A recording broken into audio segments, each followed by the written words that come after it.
welcome to another edition of the Best Damn Movie Show, live from the couch. Yes, we are back on the blue couch. Back on this... and it's another week of the Best Damn Movie Show. We're going to hopefully week. give all these folks out here a lot to think about when it comes to movies. Now, I know that last week's episode did not get put up yet, but knowing that you're going to watch this episode and you're hearing me say this, hopefully by the end of this week I'm going to have my reviews up and Skip's reviews up of was Gone Girl last week, Kill the Messenger, and A Good Lie. So we'll have those up there in time. Also tonight on the show we have reviews. Vinny has a review on the Boxtrolls, and Mr. Skip over here has a review of St. Vincent with Bill Murray. Yes, I do.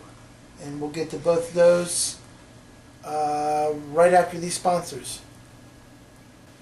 Well, before we go into movie news, I just want to say a couple more things on St. Vincent and Boxtrolls before we go. Boxtrolls, you heard my review, and I know when we first started watching it on Tuesday or on Wednesday, you were enjoying it, you were laughing about it. And you were right. The way they made the film and the way they made the look took a while, and it was amazing how they can do that. But I just don't think the story was that great. Yeah, it's not the most creative story, plot, or whatever, But I don't think kids' animated movies are supposed to be that way, Yeah, you get the Pixars and some of the, the DreamWorks and stuff like that, where they put the adult humor into the children's movies. But I don't think Coraline or Paranorman, I don't think this company this is their third movie, Boxtrolls, does that. They don't try to inflect adult humor. They like to give some scares. They like to have kind of like a scary plot. Most of the movies come out around Halloween. Yeah, but at least give us a good story, though. Yeah, I feel like the story was a guy that was, like I said, he was either high and drunk in an alley that just came up with a goofy story. About cheese. I don't know. Yeah, there was some themes of small town, guy trying to take over a small town.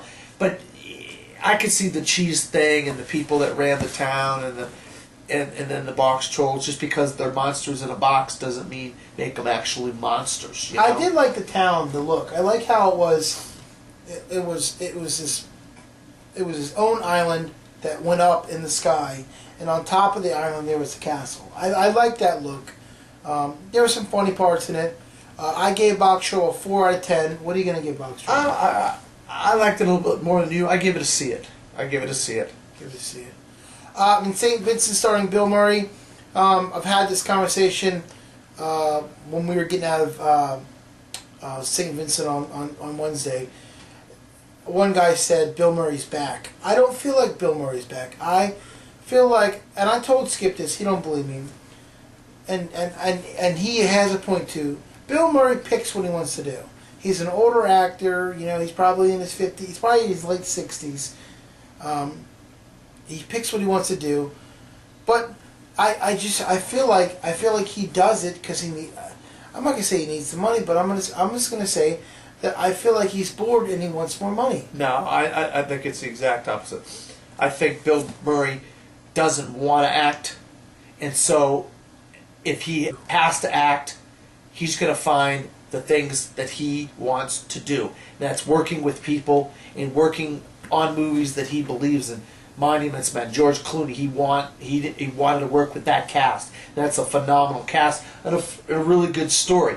Wes Anderson, he's been in every Wes Anderson movie that Wes Anderson has done.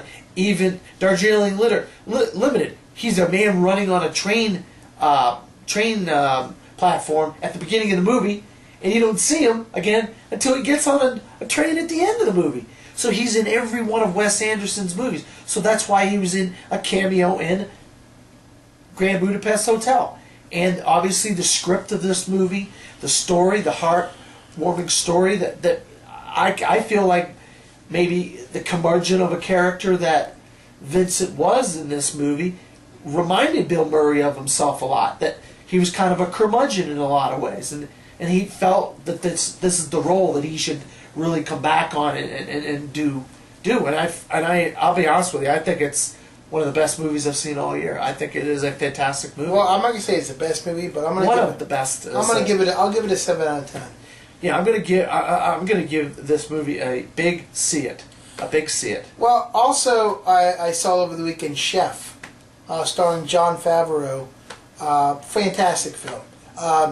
If you are a chef or you like to cook or you know somebody that likes to cook, they have to see this movie. Halfway through the movie, I had to stop it. I went and looked for a good Cuban place. I did. Better out looking for where the food trucks are. Wherever the food trucks are, you're going to find a good Cuban food truck. So Sunday I went to look, as the movie says, a good cabano, which is Spanish for Cuban. And I found an okay one over by my house, but I was sitting in the dining area, and the guy said, "There's a better one over here." So later on this week, I'm going to check out this other new one over in Apopka. But no, Jon Favreau. I tell you what, he's the director of Iron Man. The Iron Man's First two. That's right. He didn't do the third one, and he does a lot of iconic roles. He always appears in the Iron Man films, which some of the directors don't do that. He is Happy Hogan. He's the limo driver for Tony Stark's Iron Man in there. But no, this movie's about a guy that works at a high dining restaurant, and this critic doesn't give him a good critic because he feels like he's cooking the same crap.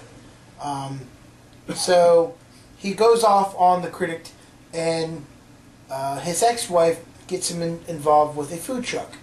And now his ex, or his partner at the restaurant, and his son all go on a road trip from Miami all the way back to Los Angeles with his food truck, doing cabanos and Cubans and things like that. It's a fantastic movie. I'm going to give it an 8 out of 10. I really liked it. I also saw the new Leprechaun. It's called Leprechaun: The Origins.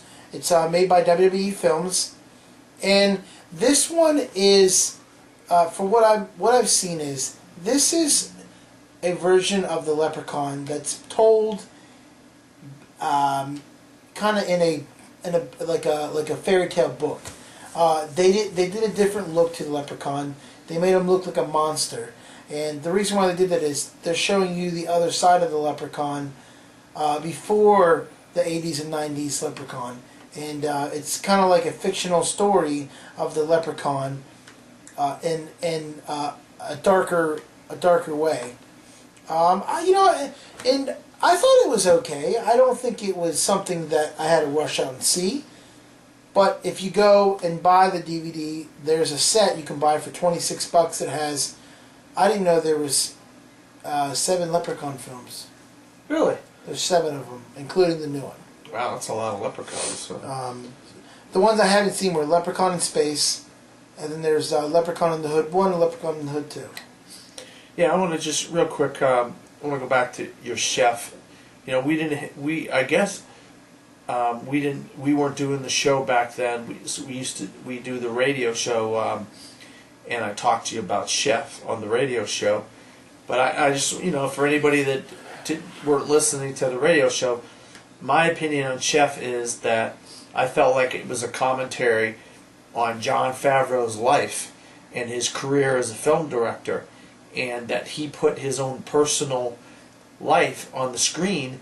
He just did it in a version of that he was a chef at a restaurant instead of a director directing movies, and instead of a film critic, it was a food critic.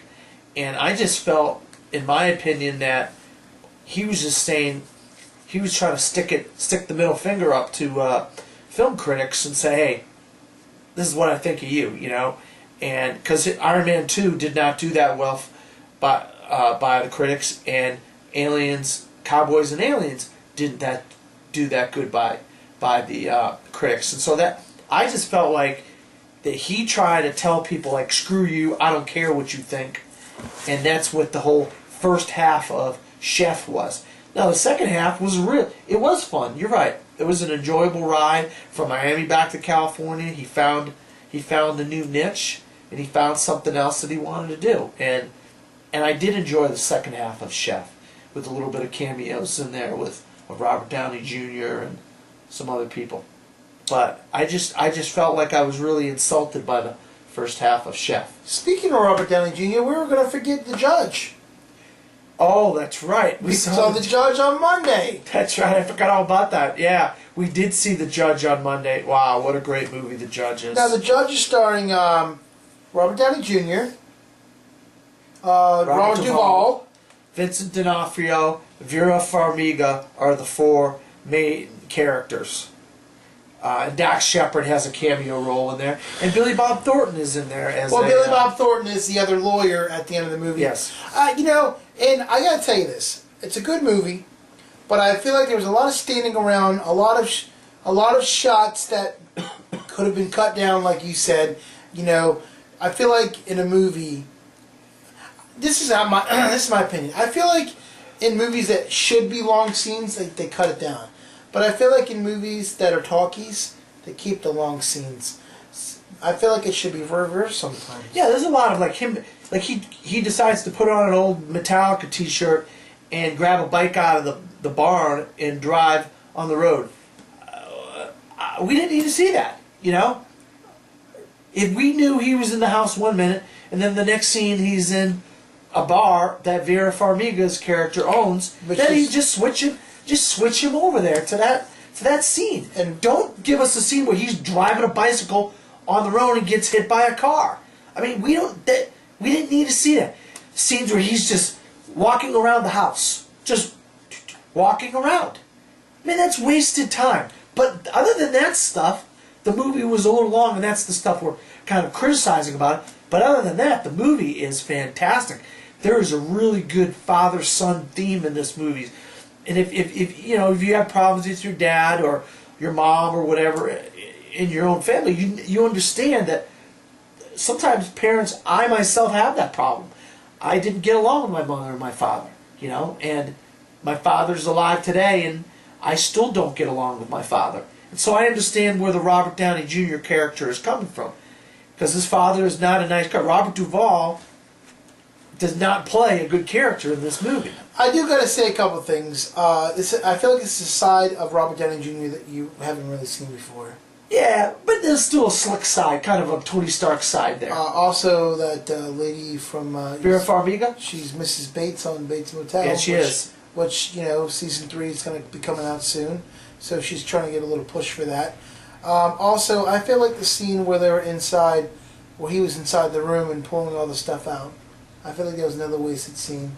Yeah, I guess there was a time where his daughter, I guess he's getting a divorce. We're not going to give a whole lot away, but he's getting in the middle of a divorce, and his daughter comes to visit him in Carmenville, Indiana. He's a big slick lawyer from Chicago, and so I guess the father uses his old bedroom as a storing ground for all the junk that he doesn't want. He figures, well, his son ain't going to come visit him anyway, so let's store all his junk in this room. Well, he takes all the junk out because he needs to use that room for his daughter who's coming to stay there for a few days. Well, I'm going to give this movie 8 out of 10. I mean, real quick, I just want to say the meat and potatoes of this movie is a courtroom scene or a court case that goes on in this movie. And it's one of the better courtroom scenes I've seen in a long time. And I just want to say, that is the meat and potatoes, but the real story here is the relationship between Hank, played by Robert Downey Jr., and the judge, played by Robert Duvall. That is the real the best part of this movie, and I give it a big C it as well. I've really thought about this movie a lot since I've seen it. There also is some shitty surprises in there, if you know what I mean. Don't give it away. You know what I mean.